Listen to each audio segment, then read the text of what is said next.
So I'm a member at Triangle Community Church. Wife and I have been married for 14 years. We have 2 kids, 12 and 8, 2 girls. You know, I've been a Christian since I was 16 or 17. Through my teen years and through college, I didn't drink at all.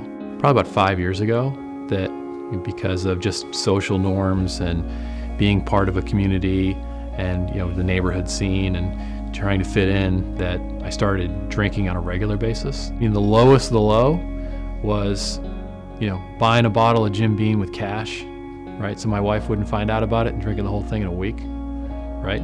Or, you know, buying a 12-pack of beer to replace the empty box in the refrigerator so that my wife didn't find out that I'd had those 12 beers over 3 days. At the time, looking back, I would have said, you know, I'm not drinking excessively, it's not a problem.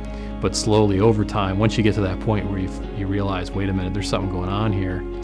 And for several years I said, wow, this is affecting my weight, right? This is affecting how I look. But it wasn't a spiritual thing, and it wasn't something I necessarily felt was a problem. And then kind of the slippery slope of drinking for me was finding that when I decided that I needed to cut back or stop, or I'd make a commitment to myself, or I'd be on my knees praying to God and saying, today I'm not going to have a drink, I find out 90% of the time at the end of the day, that didn't work. And I'm not going to tell anybody about it because I don't want anybody to know that I have a problem. I needed to change, right? But I didn't know how to change. And it wasn't until I reached out and asked and started talking to Men of Armor and Jimmy Stopper and reaching out and saying, I've got a problem, I need help, that things really started to change.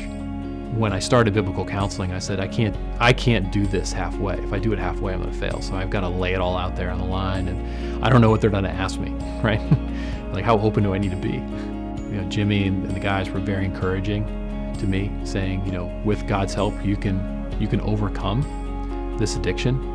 The change was so dramatic when I told someone else about it, right? And I knew that someone else was involved, right? Because I tried for so long to be me on my knees, asking God to help, right? And, you know, I know my heart was right. I wanted to change, but until I actually talked to some other guys about it, and they said, okay, we're going to come alongside you. We're going to hold you up. We're going to lift up your arms. We're going to be with you. If you stumble, if you fall, we're going to pick you right back up again. But just being able to send a text and say, hey guys, I'm struggling right now. That text lights up with a response, and it says, you know, be strong.